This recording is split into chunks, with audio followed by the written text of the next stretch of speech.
ഇന്ന് നമുക്കൊരു ചിക്കൻ ബിരിയാണി ഉണ്ടാക്കി നോക്കാം. ഞാൻ അതിന് ആവശ്യമുള്ള ചിക്കൻ 3 കിലോ ചിക്കൻ എടുത്തിട്ടുണ്ട്.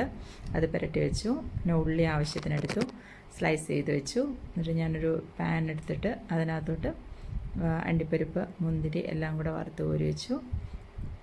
അതിനുശേഷം ഞാൻ കുറച്ച് ഉള്ളി എടുത്തിട്ട് അത് വറുത്തെടുത്തു. അത് ഞാൻ വറുത്തെടുത്തത് ഞാൻ കാണിക്കുന്നില്ല, വറുത്തെടുത്ത് വെച്ചായിരുന്നു. പിന്നെ ബാക്കിയുള്ള ഉള്ളിയും കൂടി ഇട്ടിട്ട് നന്നായിട്ട് വഴറ്റി. പിന്നെ തക്കാളിയും കൂടി ഇട്ടു. അത് നന്നായിട്ട് വഴറ്റി വന്നപ്പം ഇഞ്ചി, വെളുത്തുള്ളി ചതച്ചത്, പച്ചമുളക് ചതച്ചത് എല്ലാം കൂടി ഇട്ടിട്ട് നന്നായിട്ട് വഴറ്റിയെടുത്തു. ഞാൻ പിന്നെ ഇച്ചിരി തേങ്ങ വറുത്ത് വെച്ച ഉള്ളിക്കകത്തുനിന്ന് കുറച്ചെടുത്ത് അതും അതിനകത്തോട്ട് മിക്സിക്കകത്തോട്ടിട്ട് ഇച്ചിരി തൈരും ഇട്ട് നന്നായിട്ട് അരച്ചെടുത്തു. അത് അതിനകത്തോട്ട് ചേർക്കാൻ വേണ്ടിയിട്ടാണ്.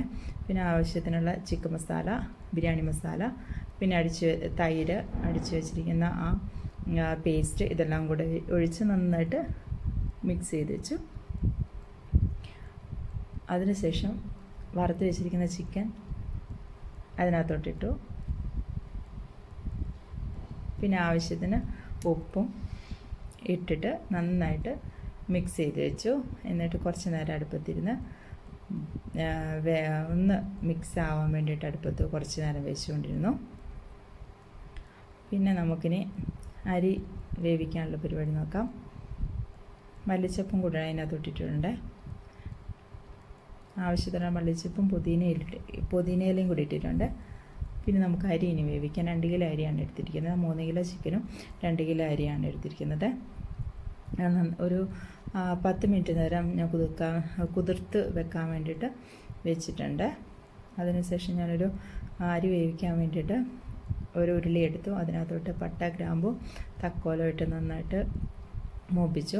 അതിനുശേഷം കഴുകി വാല വെച്ച അരിയും കൂടി ഇട്ടിട്ട് നന്നായിട്ട് ഒന്ന് നല്ല മുരിയുന്നത് വരെ, ഒരുവിധം മുരിയുന്നത് വരെ, ഒത്തിരിയല്ല, അതുവരെ ഒന്ന് വറുത്തെടുത്തു. അതിനുശേഷം ആവശ്യത്തിനുള്ള വെള്ളം ഒഴിച്ചു. എന്നിട്ട് അതിനാവശ്യത്തിനുള്ള ഉപ്പും പിന്നെ അരച്ച് വെച്ചിരിക്കുന്ന ഇഞ്ചി, നാരങ്ങനീര് ഒഴിച്ച് അതിനുശേഷം ഇഞ്ചിയും പച്ചമുളകും വെളുത്തുള്ളിയും കൂടെ ചതച്ചതും കൂടെ അതിനകത്തോട്ടിട്ടു. പിന്നെ ആവശ്യത്തിനുള്ള ഉപ്പും കൂടി ഇട്ടിട്ട് മിക്സ് ചെയ്തിട്ട് അടച്ചു വെച്ചു. പുതിനയില മല്ലിച്ചപ്പും കൂടി ഇട്ടിട്ടുണ്ട്. അതിനുശേഷം അത് അടച്ചു വെച്ചു.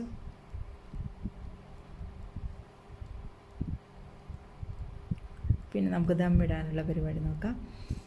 അത് ഞാൻ ചോറ് വേറൊരു പാത്രത്തിനകത്തോട്ട് മാറ്റി വെച്ചു. അതിനകത്തോട്ട് ഇച്ചിരി കറിവേപ്പിലയുടെ തണ്ടും കറിവേപ്പിലയും കൂടി ഇട്ടു. അതിൻ്റെ മുകളിലേക്ക് ചിക്കൻ ഇട്ടു. പിന്നെ ചോറ് ഇട്ടു. പിന്നെ ഇച്ചിരി മല്ലിച്ചപ്പും വറുത്ത് വെച്ചിരിക്കുന്ന നട്ട്സും മുന്തിരിയും കൂടി ഇട്ടു. പിന്നെ അതിൻ്റെ മുകളിൽ ദമ്മിടുന്നത് പോലെ ചിക്കന്, പിന്നെ അരി അങ്ങനെ ഇട്ട് അത് ഫിനിഷ് ചെയ്തു. പിന്നെ അടച്ചു വെച്ച് പിന്നെ അടുപ്പിൻ്റെ മുകളിൽ ഒരു ചെറിയൊരു പാത്രം വെച്ചിട്ട് അതിൻ്റെ മുകളിൽ ഈ ഉരുളി എടുത്ത് വെച്ചു. പിന്നെ അതിൻ്റെ മണ്ടയിൽ ഒരു വെയിറ്റ് എടുത്ത് വെച്ചു. അത്രയേ ഉള്ളൂ